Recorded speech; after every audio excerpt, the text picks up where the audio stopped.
Hey, what's good, family? It's Nelly here, and I wanted to talk about how a bad night of DJing has definitely informed the way I continue to lead worship now. Before I get into it, a lot of what I'm teaching in these videos, a lot of what I talk about in these videos, you can actually find in my new book called Make Room, Creating Worship Environments Where People Meet Jesus. Yes, so bad night of DJing. This was in the mid 90s. I was in my early 20s. I managed to save up enough money to buy my own DJ gear. And as I got into DJing, word would get around and I get hired to do gigs. And there was one specific gig that I did. It was a end of year party for a specific group at one of the universities in Auckland, where I grew up in New Zealand. And so I remember preparing the crates of records. You remember this? Shout out to everybody who remembers records and DJing with records.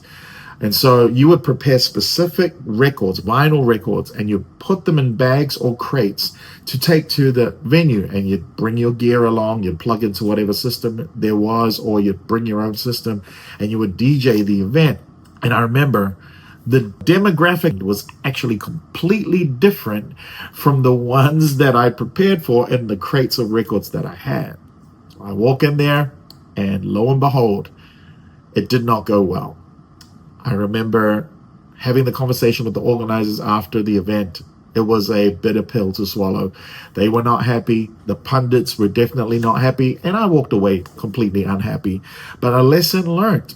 And from then on, after that event, I remember every time I would DJ, I would prepare 2 sets of records. Number one, I would prepare a set with a flow and set list of the way that I would perceive how I would utilize the time that was allotted to me to play the music. And so that was already set. Then the second group of records that I would bring is what I would call my just-in-case crate, or my just-in-case bag of records.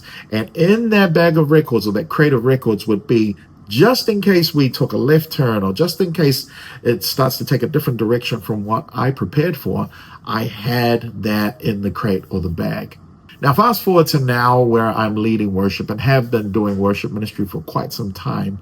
And I've been in environments where, although I'd prepared for the environment, there's definitely either been a shift in what I expected to happen, or a shift in the demographic that I thought would show up as completely different, or a sensibility of the different issues that people may be dealing with, and God wanting to speak or sing specific songs around whatever it is he wants to show of his character in that moment.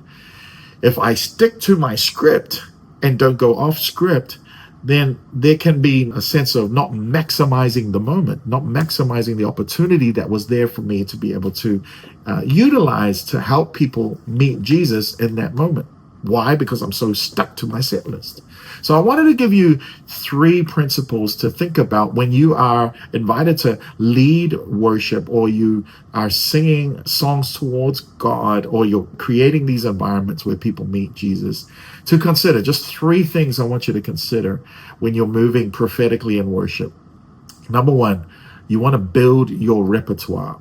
The way that I think about it is that you want to build songs around specific themes, so that you know that if there's a change in direction, you know how to change that direction too. If you're singing about faith and everything that you've prepared for is around faith, but God takes the direction towards grace, how many songs do you know that can be used in a moment where you can pull that crate of worship songs or hymns or whatever it may be to bring into that repertoire or the liturgy that you have prepared? So build your repertoire of songs. Build your repertoire beyond the genres of worship or church music that you have a tendency to like.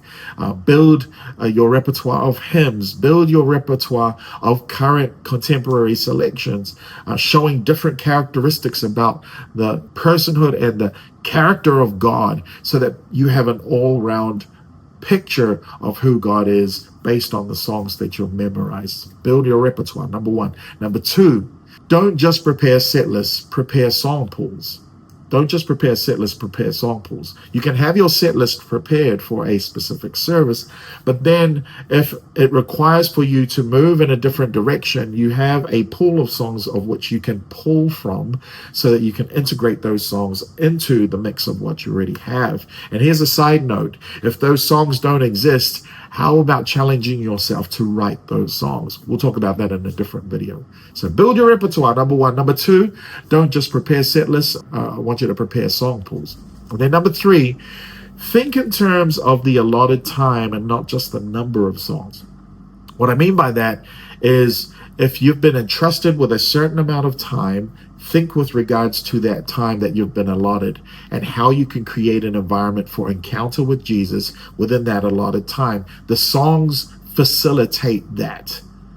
So don't be bound to the form of songs if they don't get you to the place where you are expressing that worship to God directly, or there's a moment for receptivity to contemplate on what God might be speaking, or to receive the direction of the Holy Spirit that he may be moving in during that time. So those are the three things I want to encourage you with. Build your repertoire. Don't just prepare set lists, prepare song pools, and think in terms of the allotted time that's been entrusted to you. And don't just think about the number of songs that you have. What you want to create there is the environment. Remember, people respond to environment. God doesn't respond to environment. What God responds to is our faith, because we worship him in spirit and in truth.